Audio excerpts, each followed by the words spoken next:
Old Original Bookbinders. We have our new chef, Chris Booth.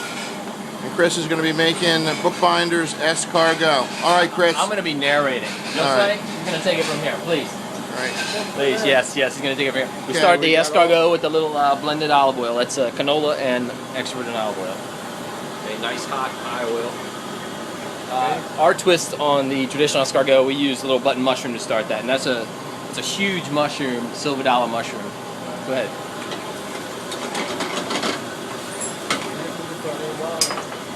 We just want to cook those down, just to take the raw off.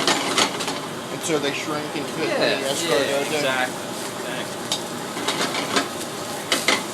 Now, traditional escargot, chef, does not have mushrooms, correct? Not in my encounter. I mean, basically all you're going to find is stand on the other garlic side. and parsley. Okay. And butter. Sometimes certain chefs will use turnips.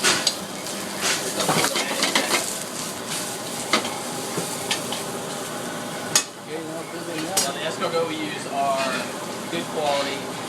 As you can tell, they've been cooked and then they're preserved in a brine.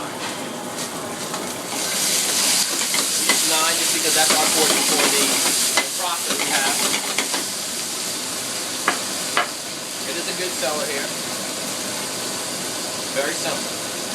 Next, some dry white wine, whatever you have, will be, say, a nice Chablis or a Pinot Grigio, something very simple.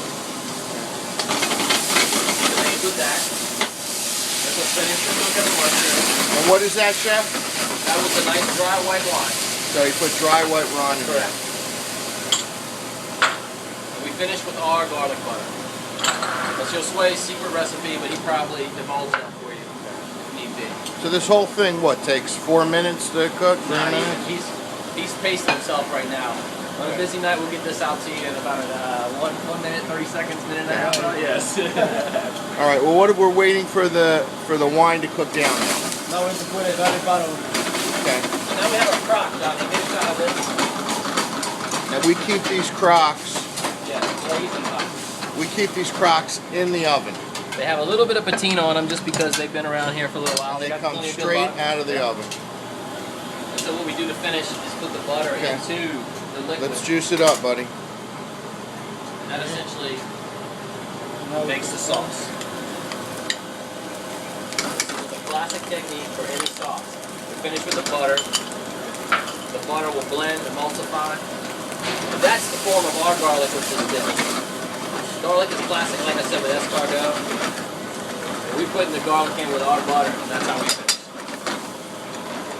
Now we just get the consistency down. It's also going to reduce within the gratin, within the heated casserole. So we can account for that as well. We don't want the sauce to break now and pour it in there later. We'll make it just a little bit thinner than would be desired. Okay, that's perfect.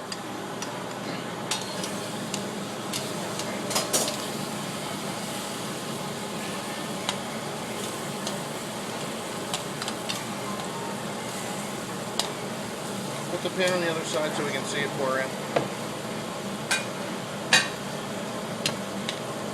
And then pour the juice in from that side too. Ah, that looks so good. There you have All right, it. now the best thing about this, besides the way it eats, is the steam coming off the top of it. All right, put it up on the line, chef. Let's see what it looks like up there. Okay.